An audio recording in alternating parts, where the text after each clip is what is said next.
कैसे हैं guys. Welcome back to another show. आज मैं आपको दिखाने जा रहा हूँ एक सुपर हीरो एक्शन मूवी जिसका नाम है अवेंजर्स एज ऑफ उल्ट्रॉन। एक यूरोप के मुल्क स्कोविया में अवेंजर्स एक हाइड्रा फैसिलिटी पर हमला करते हैं। इस बेस को बैरन वुल्फगैंग वॉन स्ट्रकर चला रहा होता है, जो कि लोकी के सेप्टर के साथ इंसानों पर कई किस्म के तजर्बे कर रहा होता है। वो स्ट्रकर के दो एक्सपेरिमेंट से भी मिलते हैं, एक पिएट्रो मैक्सिमॉफ जो कि बहुत स्पीड में भाग सकता है और दूसरी वांडा मैक्सिमॉफ जो कि दिमागों पर कब्जा और जादू से कई और चीज़ें कर सकती है। ये दोनों बहन भाई होते हैं। कैप्टन स्ट्रकर को पकड़ लेता है और स्टार्क लोकी के सेप्टर को हासिल कर लेता है। स्टार्क और बैनर सेप्टर के जिम के अंदर एक आर्टिफिशियल इंटेलिजेंस को ढूंढ लेते हैं और वो चुपके से उसके ज़रिए स्टार्क के उल्ट्रॉन ग्लोबल डिफेंस सिस्टम को बना देते हैं। लेकिन होता ये है कि उल्ट्रॉन ये सोच लेता है कि उसे इंसानियत को ख़त्म करना होगा ताकि वो ज़मीन को बचा सके, और वो स्टार्क के जारविस को भी ख़त्म कर देता है और फिर वो अवेंजर्स के हेडक्वार्टर में उन पर हमला कर देता है। वो सेप्टर के साथ वहाँ से भाग जाता है और स्ट्रकर की स्कोविया बेस में जाता है। वहाँ जाकर वो अपने आप को अपग्रेड करता है और अपनी एक बॉडी भी बना लेता है, और इसके साथ साथ वो अपने जैसे कई और ड्रोन्स रोबोट्स भी बना देता है। स्ट्रकर के मरने के बाद वो दोनों बहन भाइयों को भी अपने साथ कर लेता है, जो कि मानते हैं कि टोनी के हथियारों की वजह से उनके पेरेंट्स मर गए थे। फिर वो एक आर्म डीलर उलिसियस क्लाओ के पास जाते हैं। वहाँ से वो वकांडियन वाइब्रेनियम हासिल कर लेते हैं।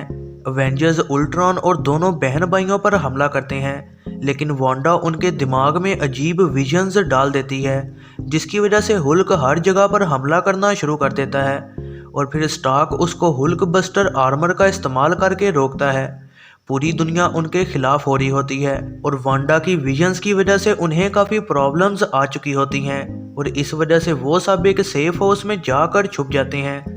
थॉर जाकर डॉक्टर एरिक सेल्वी से मिलता है क्योंकि उसने अपनी विजन में फ्यूचर देखा होता है जिसमें हर चीज़ तबाह हो रही होती है, और नताशा और बैनर एक साथ भागने का फैसला करते हैं क्योंकि वो एक दूसरे को पसंद करते हैं।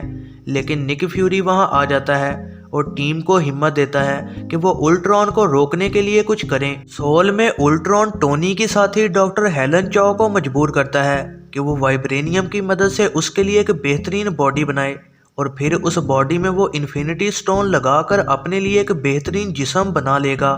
जब उल्ट्रॉन खुद को उस बॉडी में अपलोड कर रहा होता है, वांडा उसका दिमाग पढ़ लेती है और उसे पता लग जाता है कि वो इंसानियत को ख़त्म करना चाहता है।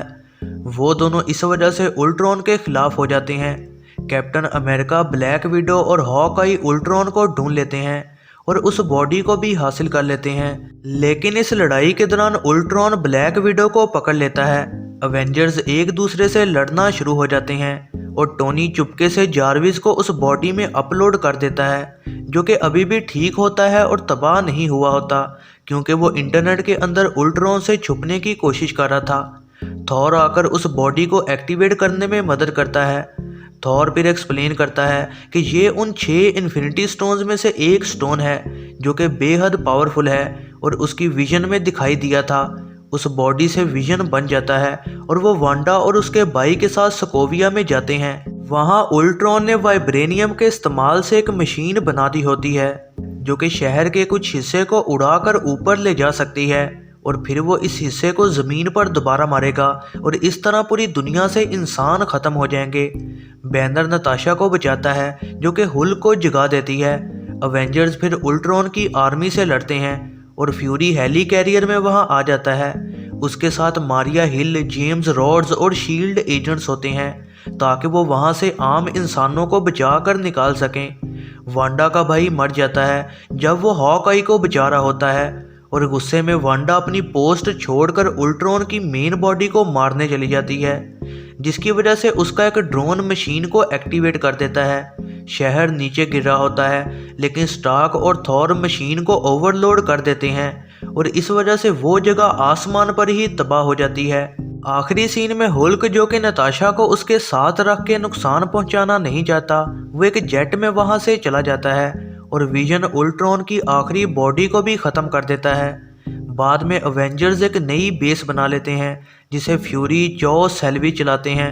थॉर वापिस एसगार्ड में चला जाता है ताकि वो उन चीज़ों का पता लगा सके जिसकी वजह से उसे विजन्स आ रही हैं। टोनी स्टार्क भी चला जाता है और हॉकाई रिटायर हो जाता है।